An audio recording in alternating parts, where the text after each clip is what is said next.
पर्वों की कोई कमी नहीं है। होली, दीपावली ऐसे पर्व होते हैं।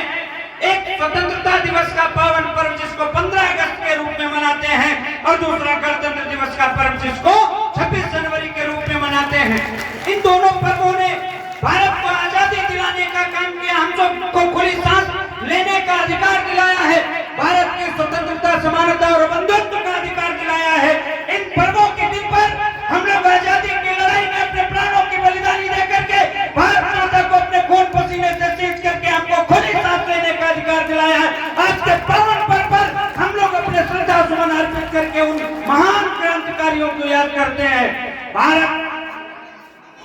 भारत की आजादी के पहले के मंजर को हम लोग याद करते हैं। आज तो हम लोग स्वतंत्रता के साथ में जी रहे हैं। 1947 के पहले के मंजर को याद कीजिए। 1857 में मंगल पांडे नामक व्यक्ति ने एक छोटी सी आजादी की चिंगारी जलाई, जिसने सोचा अब हिंदुस्तान के आम जन के साथ में जो ब्रिटिश हुकूमत के द्वारा, अंग्रेजी हुकूमत के द्वारा जाति जबरदस्ती और जुल्म किया जा रहा है, हमारी बहन बेटियों के साथ में खिलवाड़ किया जा रहा है, हमारे देश के किसानों को लूटा जा रहा है, हमारे देश के किसानों से अवैध कर की वसूली की जा रही है, हमारे देश के आम लोगों को देश की गलियों में निकलने से पहले उन आतंकियों के जुल्मों से का सामना करना पड़ रहा है। उसने सोचा अब हिंदुस्तान को हम आजादी दिला करके रहेंगे। 1857 में छोटी सी आजादी की चिंगारी बढ़ गई। उस चिंगारी को ज्वालामुखी बनते बनते 90 साल बीत गया। 90 साल के बाद 1947 में हमारे देश को आजादी मिली। उन 90 साल के बीच का आप मंजर याद कीजिएगा। उन 90 वर्षों में पता नहीं हमारे देश की कितनी बहन बेटियों के मांग का सिंदूर उजड़ गया। उन 90 सालों का आप मंजर याद कीजिएगा। पता नहीं कितने हमारे बुजुर्गों के बुढ़ापे का सहारा छिन गया।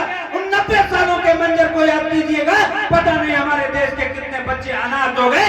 तब जाकर के कहीं 1947 रात के 12 बजे हमारे देश में आजादी का जश्न मनाया गया।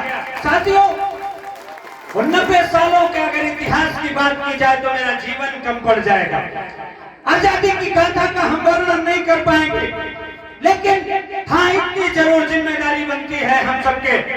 जिन पुरखों ने, जिन महापुरुषों ने, जिन भारत के स्वतंत्रता संग्राम सेनानियों ने अपने खून से सींच करके भारत माता की रक्षा करके हम सबको आजादी दिलाने का काम किया, उनको भी मुझे याद करना चाहिए, उनको भी मुझे पढ़ना चाहिए, उनके भी द्वारा जो चीजें बताई गई उनको हमें अपने अंदर उतारना चाहिए। आज